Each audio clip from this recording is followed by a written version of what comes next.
جس گھڑی کا مجھے اور آپ سبوں کو انتظار تھا،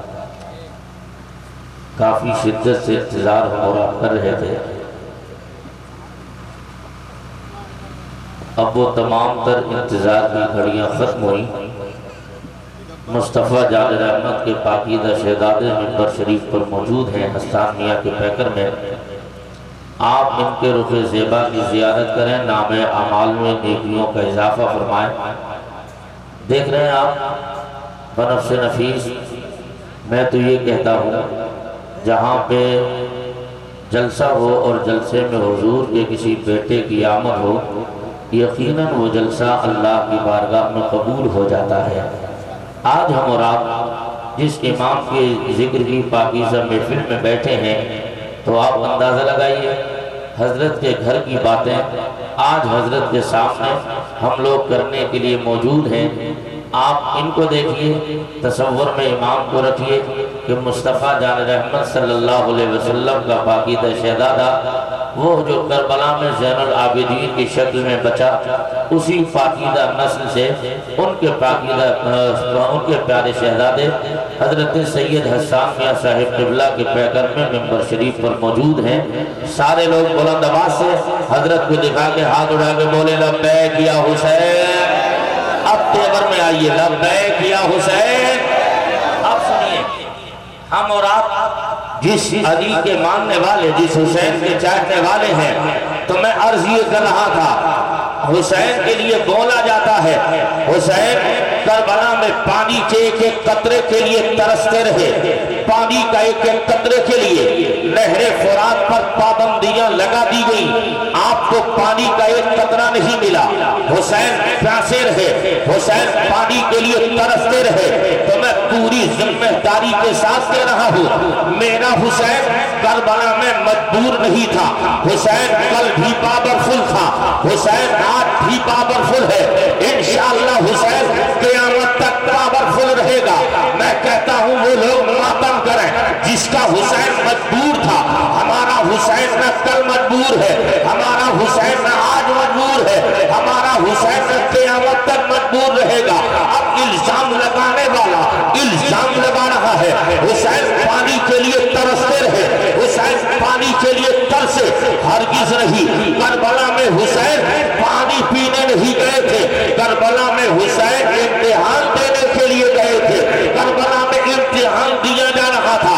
اور امتحان کیسا؟ اب ہسٹری کا جائزہ لو، اللہ کے پیغمبر صلی اللہ علیہ وسلم ہے، مصطفیٰ جان رحمت صلی اللہ علیہ وسلم ایک مرتبہ مسجد نبوی شریف کی اندر بیٹھ کر دیکھا،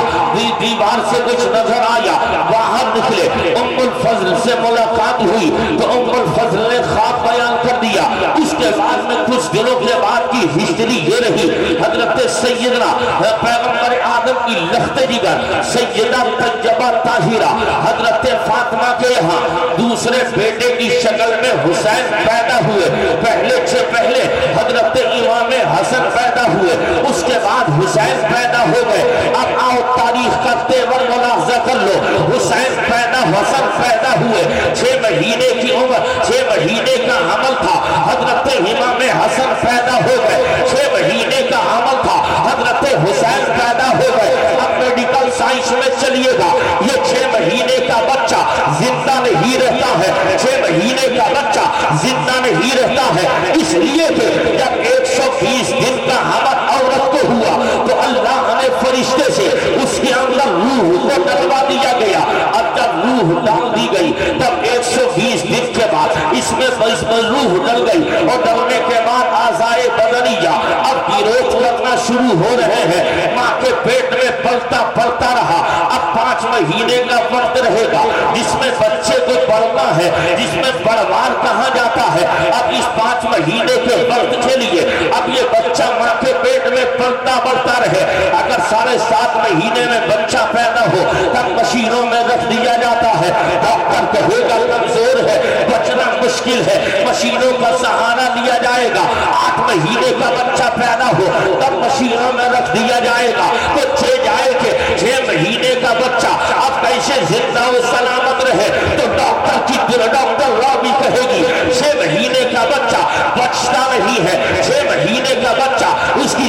زندگی نہیں ہوتی، آج نہیں تو کل نہیں تو پرسوں، ایک نہ ایک دن مر ہی جائے گا، اسے بچنا نہیں ہے، وہ مر ہی جائے گا۔ اب میں کہنا چاہیتا ہوں، آج ہماری اس وقت کے اندر آپ کو مشینیں ملے گی، آپ کو ڈاکٹر ملیں گے، آپ کو آکسیجن ملے گا، آپ کو وینٹیلیٹر ملے گا، لیکن اس زمانے میں نہ کسی ہاسپٹل کا انتظام تھا، نہ کسی وینٹیلیٹر کا انتظام تھا، نہ کسی آکسیجن کا انتظام تھا، نہ کسی ڈاکٹر کا انتظام تھا۔ آخر مجھے بتایا جائے، جب ہمارا 7 مہینے کا بچہ مشین میں رکھ کر زندہ نہیں رہتا، ہمارا 8 مہینے کا بچہ اس کی زندگی داؤ میں رکھتی ہے، تو ڈاکٹروں کی نامی نے کہا 6 مہینے کا بچہ زندہ نہیں رہے گا، تو میرے ذہن میں سوال اٹھا، آخر حسن بھی تو 6 مہینے کے تھے، حسین بھی تو 6 مہینے کے تھے، تو بچے کیسے؟ عشق کہنے لگا، یاد رکھ لینا، جو بچہ خون سے پیدا ہو وہ مر جاتا ہے، اور جو نور سے پیدا ہو وہی بچ جاتا ہے۔ حسین نور سے پیدا ہے،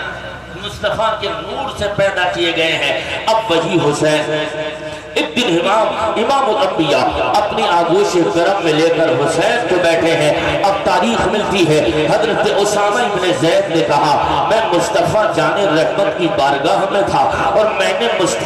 مصطفیٰ جان رحمت کو جب قریب میں جا کر دیکھا، اپنے کام سے فارغ ہوا، اور میں نے دیکھا حضور چادر لپیٹے ہیں، اس چادر میں کچھ چیز نظر آ رہی ہے جو ابھری ہوئی ہے۔ کام سے فارغ ہوا، اور فراغت کے بعد میں جب قریب گیا، عرض کیا تھا فدا کا و ابی و امی، آقا میرے ماں باپ قربان ہو جائیں، اس کے اندر کیا ہے؟ تب حضور صلی اللہ علیہ وسلم نے اپنے اس چادر کو ہٹایا، اور جیسے ہی چادر ہٹی تو میں نے دیکھا اس میں 2 شہزادے ہیں، امام حسن نکلے ہیں، امام حسین نکلے ہیں۔ پھر ارشاد فرمایا اے عبادہ سے اسامہ سن لو، اس حضرت اسامہ کہتے ہیں پھر حضور نے اپنے دونوں کو ہاتھوں کو ملایا، رب نے حضور عرض کیا مولا یہ میری بیٹی کے بیٹے ہیں، پروردگار میں ان سے پیار کرتا ہوں، تو بھی ان سے پیار فرما، اور جو ان بچوں سے پیار کرے مولا تو ان سے بھی پیار فرما۔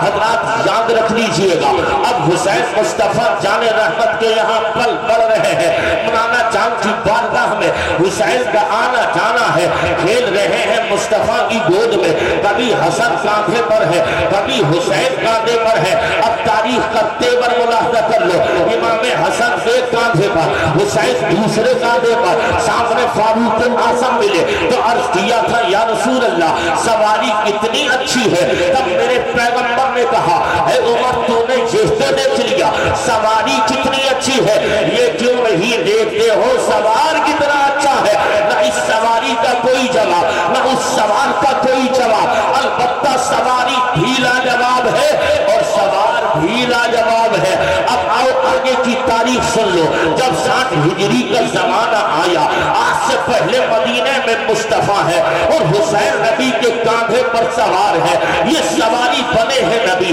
اور حسین نبی کے کاندھے پر سوار ہے۔ جب 60 ہجری کا زمانہ آیا، حضرت امیر معاویہ کے انتقال کے بعد جب یزید تخت پر بیٹھا تو ولید ابن عقبہ کو پیغام بھیج دیا، خط لکھ کر بھیجا جتنی جلدی ہو سکے حضرت عبداللہ ابن زبیر سے، حضرت عبداللہ ابن عمر سے، حضرت حسین ابن علی سے جتنی جلدی ممکن ہو بیعت لے لی جائے، بیعت لے لی جائے۔ اب جیسے ہی ولید تک یہ قاصد نے پیغام دیا، طلحہ امام کی بارگاہ میں جیسے ہی جب وارتا شروع ہوتی ہے، ایک روایت ملتی ہے امام ولید کے پاس پہنچے، مروان ساتھ میں بیٹھا تھا اور میرے امام چند ساتھیوں کو لے کر گئے، اور اس کے بعد کہا تھا اگر اندر سے آوازیں تیز ہو تب تم اندر چلے آنا، اگر آواز نہیں آئے تم دروازے پر رہنا۔ اندر گئے ہیں امام اور جا کر اس کے مسند پر بیٹھے تو ولید نے کہا تھا اے حسین یہ آپ کے لیے یزید کا پیغام آیا ہے، پڑھ لو۔ اب اس کو پیغام پڑھا، پڑھنے کے بعد میرے امام نے کہا تھا میں اس پھانسی کی بیعت نہیں کروں گا، اس پھانسی کی بیعت نہیں کی جائے گی۔ اس میں لکھا تھا آسانی سے مانے تو ٹھیک ہے ورنہ سختی کی جائے، اگر سختی بھی سے نہ مانے تب ان کو قتل کر دیا جائے۔ اب اندیشہ یہ تھا نبی کے شہر میں قتل ہوگا، اندیشہ یہ تھا مصطفیٰ کے ہوگا، مصطفیٰ کے شہر میں مصطفیٰ کے بیٹے کو مارا جائے گا۔ اس فتنے کے ڈر سے حسین نے کہا تھا اے بیٹے علی اکبر اپنے گھر جا کر تمام لوگوں کو بتاؤ اب نانا کا مدینہ چھوڑنا ہے۔ حسین نانا کا مدینہ چھوڑ رہے ہیں، نانا کا پاکیزہ شہر چھوڑنا ہے۔ حضرات یاد رکھ لینا آج سے پہلے یہی مدینے کی زمین تھی، حسین نانا کے کاندھے پر سوار تھے اور مصطفیٰ جان رحمت اسی مدینے میں سواری بنے ہیں اور حسین سوار ہو گئے۔ اور جب 7 ہجری کا زمانہ آیا تب حسین سواری بنے ہیں، حسین کے کاندھے پہ عظمت دین سوار ہے، حسین سواری بنے ہیں، حسین کے کاندھے پہ عظمت اسلام سوار ہے، حسین سواری بنے ہیں، حسین کے کاندھے پہ عظمت قرآن سوار ہے۔ اور میں نے تصور میں عرض کیا تھا آقا حسین آپ گرو گے کعبے کا تقدس گرے گا، آپ گرو گے اسلام کی عظمت کا قلعہ گرے گا، آپ گرو گے قانون کے قرآن کا قانون گرے گا۔ تب میرے امام کی روحانیت نے کہا او میرے غلام میں نہیں گروں گا، اس لیے جس نے مجھ سے مصطفیٰ جان رحمت نے اٹھا لیا ہو دنیا کی کوئی طاقت اسے گرا نہیں پائے گی۔ اللہ یاد رکھنا اب یہ وہی 60 ہجری ہے، حسین کے لیے بات چل رہی ہے حسین بیعت کر لو، حسین بیعت کر لو۔ اب میرے امام مدینہ چھوڑنے والے ہیں، وہ پاکیزہ مدینہ جس مدینے کے لیے ہر مسلمان دعا کرتا ہے الہ العالمین دکھا دے یا الہی وہ مدینہ کیسی بستی ہے جہاں پہ رات دن مولا تیری رحمت برستی ہے۔ ہم مدینہ دیکھنے کی التجا کرتے رہتے ہیں، کاش ہماری زندگی میں وہ دن آئے ہم ہو سامنے مصطفیٰ جان رحمت کا سبز گنبد ہو، آقا کی سنہری جالیاں ہو اور ہم مصطفیٰ کے شہر میں ہو۔ اب یہ ہر انسان دعا کرتا ہے، دعا کرنے والا دعا کرتا رہتا ہے۔ اب مدینہ ہے، آپ جائیے تو صحیح کبھی مدینے، قسمت سے آپ مدینہ جائیں اور مدینہ جو لوگ گئے ہیں ان سے پوچھئے جب مدینے سے واپسی ہوتی ہے، مدینے سے رخصتی ہوتی ہے، اب بتاؤ پھر کیا منظر رہے گا؟ تب وہ واپسی کرنے والا مدینے سے کہے گا ہم جب مکے سے گئے تھے ہماری آنکھ سے آنسو نہیں نکلا تھا، ہم نے مینا مزدلفہ چھوڑا تھا تب ہماری آنکھ سے آنسو نہیں نکلا تھا، ہم نے مقام ابراہیم غار ہیرا غار سور چھوڑا تھا تب ہماری آنکھ سے آنسو کا کوئی قطرہ نہیں نکلا، لیکن جب ہم مدینہ گئے ہم نے 40 نمازیں حضور کی مسجد میں پڑھی اور اس کے بعد منادی نے ندا کی اور ندا کرنا تھا، ہم مدینے سے باہر نکلا، ہم مدینے کی بس میں بیٹھنے والے تھے جو ہمیں جدہ ایئرپورٹ میں پہنچانے کے لیے تھی، اور جیسے ہی یہ اعلان سنا تھا جتنے حاجی فلاں نمبر کی بس سے آئے تھے وہ فلاں نمبر کی بس میں بیٹھ کر کے اپنے ملکوں کے لیے ایئرپورٹ کی طرف چلے جائیں۔ ایسا لگتا تھا جیسے ہمارے پیروں کے نیچے کی زمین نکل گئی ہے، کسی نے ہمارے بدن سے دل نکال لیا ہے، دل دھڑک اٹھا، آنکھیں برسنے لگی۔ اب میں نے کہا اور رونے والے یہ تو بتا آخر تو کیوں رو رہا ہے؟ تو جواب ملے گا اس لیے رو رہا ہوں مکے سے چلا تھا تب نہیں رویا، مدینے میں آ گیا ہوں تو رو رہا ہوں۔ اب یہ وہ پاکیزہ مدینہ ہے لوگوں، اس مدینے کی لوگ یار میں روا کرتے ہیں، ہم جانے کی طرف میں رو رہے ہیں، لیکن مصطفیٰ کا وہ پاکیزہ شہر ہے۔ آپ حضرت مالک سے تو پوچھ لو مدینہ کیا ہے، امام مالک کہتے ہیں میں 40 سال تک میں نے حدیث کو مسجد نبوی میں پڑھایا، میں نے 10-40 سال تک مصطفیٰ کے شہر میں دیا، لیکن جب حضور کی مسجد میں بیٹھ کر میں کتاب کھولتا تو اتنے آہستہ سے کتاب کھولتا کہیں حضور کی مسجد میں کتاب کے کھلنے کے وقت کی آواز پیدا نہ ہو جائے۔ یہ ادب مصطفیٰ کے شہر کا ہے، یہ مقام مصطفیٰ کے شہر کا ہے۔ اور قرآن کہتا ہے یا ایھا الذین آمنوا لا ترفعوا اصواتکم فوق صوت النبی جی، اتنا سننا تھا تو حضرت مالک کہتے ہیں قرآن میں صاف صاف تو رب نے کہہ دیا اے ایمان والو اپنی آواز کو اپنے نبی کی آواز سے اونچی مت کرنا ورنہ اعمال برباد کر دیے جائیں گے اور تمہیں ذرہ برابر شعور نہیں ہوگا۔ حضرات کی اتنا بڑا احترام مدینے کا ہے، اب ان سے پوچھو مدینہ ہے کیا؟ اب تاریخ بتاتی ہے ایک علماء سیر نے لکھا ہے ایک بندہ مصطفیٰ جان رحمت کے روضے کے قریب ملتزم سے لپٹ کر رو رہا ہے اور رونے والا روتا جا رہا ہے، آنکھیں بند ہے، چہرے پہ نقاب پڑا ہے اور روتا جا رہا ہے۔ الہ العالمین تیری زمین میں جتنے درخت ہیں ان درختوں کے اتنے پتے نہیں جتنے کہ میرے گناہ ہیں، مولا تیری زمین پر برسنے والا